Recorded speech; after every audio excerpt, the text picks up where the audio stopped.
இன்று தவக்காலம் தொடங்குகிறது.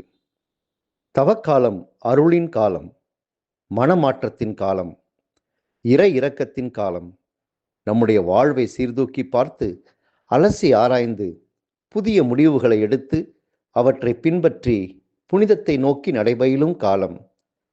இந்த தவக்காலம் நம் வாழ்வில் ஏற்படுத்த போகும் மாற்றங்கள் என்ன? இந்த மாற்றங்கள் தற்காலிகமான மாற்றங்களா அல்லது நிலையான மாற்றங்களா? இதைத்தான் சிந்திக்க நாம் அழைக்கப்படுகின்றோம். ஒரு குருவிடத்தில் சீடர்கள் சிலர் பயிற்சி பெற்று வந்தார்கள். ஒரு நாள் அந்த சீடர்கள் குருவிடம் வந்து, குருவே, நாங்கள் திருப்பயணம் செல்ல விரும்புகிறோம், எங்களை ஆசிர்வதித்து அனுப்பி வையுங்கள் என்று கேட்டார்கள். குருவும் மகிழ்ச்சி அடைந்து திருப்பயணம் செல்ல அவர்களுக்கு ஆசி அளித்தார். அப்பொழுது அவர் அவர்களிடத்தில் ஒரு பாகற்காயை கொடுத்து, நீங்கள் செல்லுகின்ற புண்ணிய தீர்த்தங்களிலெல்லாம் மறக்காமல் இந்த பாகற்காயை நீராட்டி கொண்டு வாருங்கள் என்று சொன்னார். அவர்களும் குருவின் வார்த்தைகளை மறவாமல் உள்ளத்தில் வைத்து, தாங்கள் சென்ற அனைத்து புண்ணிய தீர்த்தங்களிலும் தாங்கள் நீராடியதோடு அந்த பாகற்காயையும் நீராட்டி கொண்டு வந்தார்கள். சீடர்கள் திரும்பி வந்தவுடன் குரு மகிழ்ச்சி அடைந்து அவர்களை வரவேற்றார்.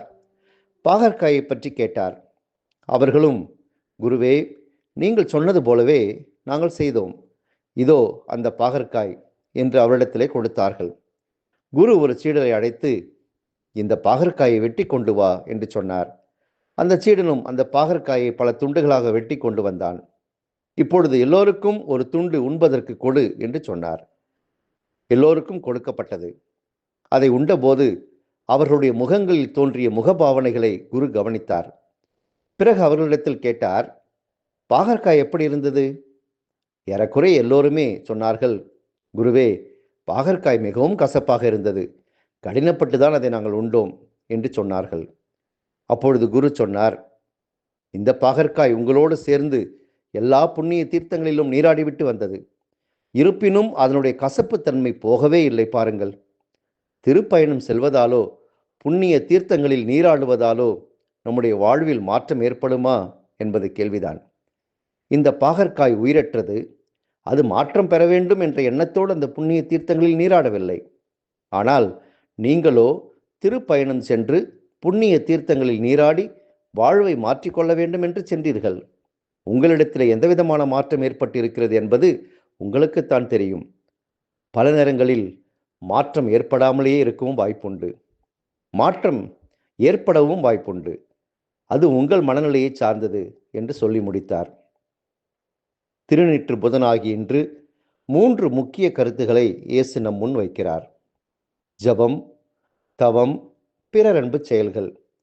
இறைவனோடு நமக்குள்ள உறவை வலுப்படுத்த ஜபம் உதவி செய்கிறது. நமக்குள் நல் உறவை ஏற்படுத்தி நம் வாழ்வை சரியான பாதையில் செலுத்த தவம் உதவி செய்கிறது. பிறரோடு இருக்கின்ற உறவை மேம்படுத்த பிறரன்பு செயல்கள் உதவி செய்கின்றன. உடைகளை அல்ல, உள்ளங்களை கிழித்து கொள்ளுங்கள் என்னும் யோவேல் இறைவாக்கினரின் அறைகூவல் இந்த தவக்காலத்திற்கு நல்ல ஒரு தொடக்கமாக கொடுக்கப்பட்டிருக்கிறது. இதுவே அருளின் காலம், இன்றே மனமாற்றத்தின் நாள் என்னும் புனித பவுலின் வார்த்தைகள் இந்த தவக்காலத்திற்கு பொருளுள்ள சிந்தனையை கொடுக்கின்றது. இந்த தவக்காலம் சிறப்பான காலமாக புனிதத்தில் மேலோங்க உங்களுக்கு அருள் செய்யட்டும்.